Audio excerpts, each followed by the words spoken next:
Guys. Hey, Robin. I'm telling you all, each one of you, okay? Especially with this AI revolution coming, right? Here's how you survive this.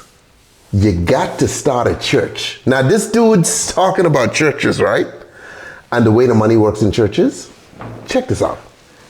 You wanted to launder money, you go and you lease a building, okay? You call it a church or a mosque or a temple, whatever, and you start a church, and you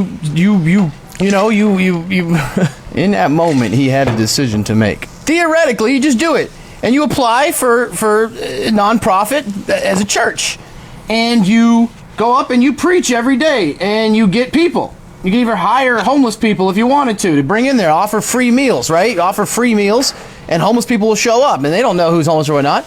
And then what happens is the IRS is not allowed to tax you any donations. For every $5 you get in donations to the church, you wash in $10. So it looks like you have a $25 donation times whatever amount. And then when you go and deposit that into the bank, they can't ask questions as long as it's not like a crazy amount, as long as it's like $1 million a day, right? And then what you do is the church then pays the pastor pretty decent fucking salary, pretty high considering, and then the church then buys assets to help spread the word, like a fucking plane and a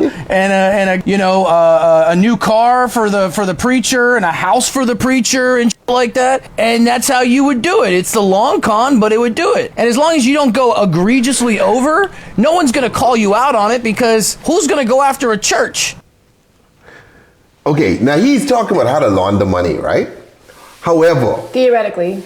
yeah, he's talking about how to launder money, right? But you see the setup of a church? You can't beat that shit. I agree.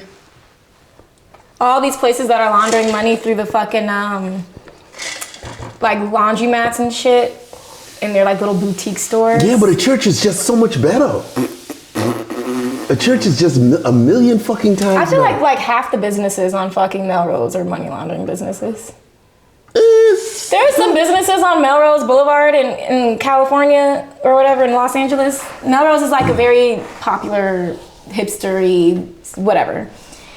There's a lot of shops. But I feel like every time I'm driving down, I see like shops that are still like open for business that I've never seen anybody inside. They look desolate. I'm like, how are you paying your rent still? Melrose used to be a hot spot, you know. That was the shit back in the day. Dolls Kill's still there. Like they have like a bunch of cool stores that are still there. But too much shit started happening on Melrose though. Melrose turned sketchy. It got ghetto. Yeah, I mean, I wouldn't say ghetto, but I mean like it just turned sketchy. Did you see that video of that girl who got beat up because she called her neighbor ghetto? No. This girl got beat up and then posted a video about how she got beat up because she asked this girl if she could touch her dog. She said no, and then she was like, "You're ghetto," and then the girl beat her up.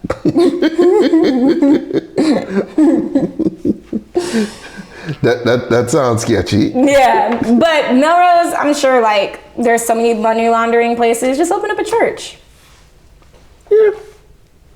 Yeah, you could do that. Next thing you know, the pastor's wearing $1 million suits. Dude, I mean, church always been like I said, like, you know, like, there was always like a little scam there. There's some good churches out there. Yeah, no, I mean, some. Not all of them are bad churches. Some, but I'm just saying, like, you know, like, there's some wild shit out there, homeboy. There's some wild shit out there, you know?